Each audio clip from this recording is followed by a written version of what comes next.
Alors le confort d'été, dont on va également pas mal parler, surtout quand on va vers des bâtiments performants qui retiennent la chaleur, certes en hiver, mais également en été, donc on s'en préoccupe de plus en plus.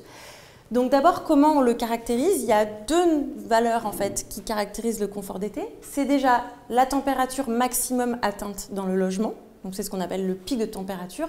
Est-ce qu'on va monter à 28, à 30, à 35 au maximum dans la période la plus chaude de l'année?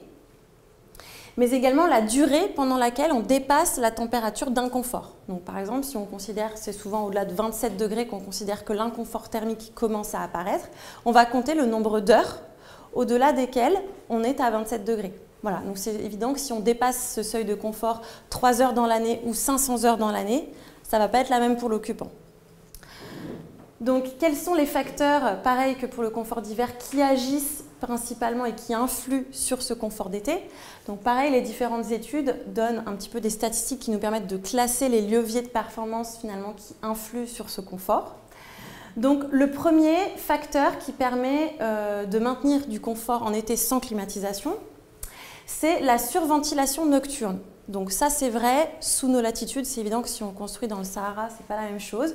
Mais le premier des principes qui nous permet de maintenir un confort en été, c'est de pouvoir évacuer la nuit la chaleur qui a été accumulée pendant la journée. Donc ça peut être une ventilation naturelle par ouverture des fenêtres par exemple, ça peut être une ventilation mécanique qui est forcée la nuit. Le tout c'est de faire rentrer l'air qui est frais gratuitement pendant cette période pour rafraîchir en fait le bâtiment. Le deuxième facteur qui va être important, qui va rentrer en ligne de compte, ce sont les protections solaires. Donc vous l'avez dit tout à l'heure, le rayonnement solaire, quand il passe une fenêtre, il y a un phénomène qui se produit qui s'appelle l'effet de serre, qui fait qu'on va maintenir la chaleur à l'intérieur du logement. Donc on essaye au maximum d'éviter le rayonnement solaire direct à travers les parois vitrées en été pour éviter ce phénomène. Donc pour ça, bien sûr, on joue sur les protections solaires, donc fixes ou mobiles, mobiles étant les plus performantes. Donc l'idée, c'est de bloquer le rayonnement avant qu'il traverse le vitrage et pas après. Donc on opte plutôt pour des protections solaires extérieures qu'intérieures. Alors ensuite, ça vous l'avez un peu dit tout à l'heure, il y a les charges internes, c'est-à-dire les apports de chaleur internes au bâtiment.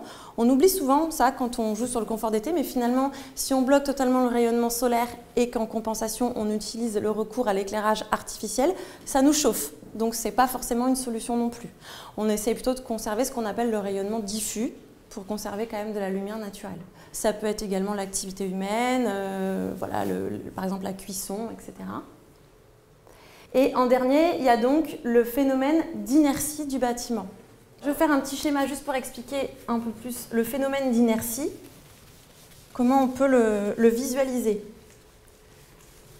Donc l'inertie, ce qui se passe, si on a une échelle de temps ici, et ici une échelle de température.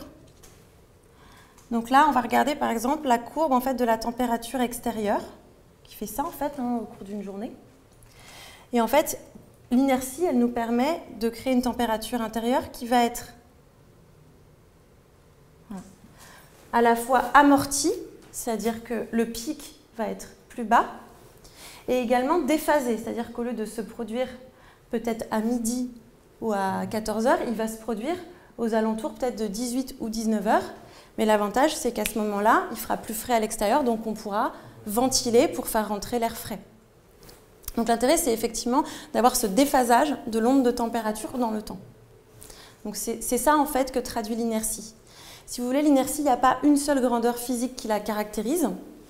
C'est lié à plusieurs notions, notamment quand même la masse du matériau, sa masse volumique, sa capacité thermique massique ou volumique, donc et sa capacité à stocker la chaleur et à la restituer.